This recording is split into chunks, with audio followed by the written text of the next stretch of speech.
All right, thanks for staying with us. Let's try one more time to speak to Admire Moyo, who is the ITWeb news editor. Admire, I certainly hope it's a better line now. I was asking you that with the hackers now ramping up their threats, now saying that they've got the president's information and other political leaders and threatening that they're going to be releasing this information, is this in a bid to try and put pressure on TransUnion to pay this ransom by Friday? Yes, as far as I can see, it is an effort from their side to try and put pressure from to TransUnion in order for them to be paid the $50 million ransom that they are looking for. And also at the same time, I think it's also to show that they actually hacked into the TransUnion system to show that they actually have information of everyone who has got some kind of credit record with TransUnion. Now, the company also, from what I'm also seeing, is that they say that they've obtained a Department of Home Affairs database as well as part of the information that they managed to get from TransUnion. Do we know what kind of information is on this server? Because I do understand also you've been among those journalists that have spoken to them. I'm not 100% sure of the information that they have from the Department of Home Affairs. But what I know is they've got information of several banks, individuals like myself. Also, they managed to send me information that they had retrieved from the TransUnion database. And they also claim to have a lot of information of political parties and high-profile individuals in South Africa. Talking about the banks, I mean, the banking sector certainly must be worried. How are they planning to respond to this attack? The latest information that we have is that the banks are now coordinating in order to make sure that their clients' information is not abused by these hackers, because they will certainly make use of it to impersonate individuals. So SABC, the organization that represents banks, has indicated that they are working around the clocks with the banks to ensure that the client's information is not abused. And, you know, it also looks like TransUnion is continuing with, saying that it's not going to be budging.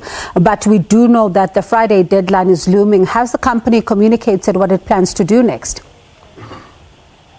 The last information we got from from TransUnion is that, like you said, they are not going to be paying the ransom.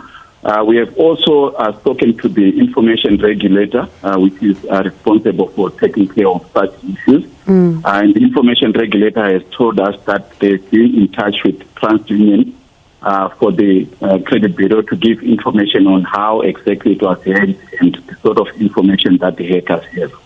And also, of course, I mean, of interest to the information regulator, I suppose, is going to be the claims about the hackers that the password was password. Because if that is the case, it means then TransUnion was negligent and may be eligible for a fine. Exactly. Under the Protection of Personal Information Act, if organizations are found to have been negligent in how they were securing their customers' information, they will be liable to fines of up to 10 million rand or even imprisonment of up to 10 years. So, Admire, I wonder, when we look at, such cases of hacking, should, for example, hypothetically speaking, TransUnion maybe pay that ransom to try and say the information must not make it into the public domain? When you look at instances like these, there is no guarantee, though, that should they pay up, that the hackers won't be back again with the same information and demanding more money. Exactly. That's the dilemma that TransUnion is, because even if they were to pay the ransom that is being demanded, there are no guarantees that they won't share that information with other third parties as well. But as far as we have spoken with the hacker group, they are claiming that they are an ethical group. And if TransUnion were to pay the ransom, they would destroy the information that they have, but we can never be sure what they are going to do with that kind of information. Perhaps they've even shared it on the dark web or other platforms. We don't know. Or even if they will come back again, with demanding for more.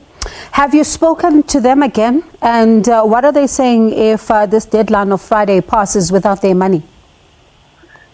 They are just threatening that they will leak more information. So we are still to see what will happen on Friday. But the last we spoke to them, they were saying Friday is the final day that they are waiting for TransUnion to give them the ransom that they are demanding. And if not, they are going to leak information. But we are not yet sure which kind of information that they want to leak. All right, Admire, let's see what happens then when Friday comes and see if there are any developments on that front. That was Admire Moyo. He's the ITWeb news editor.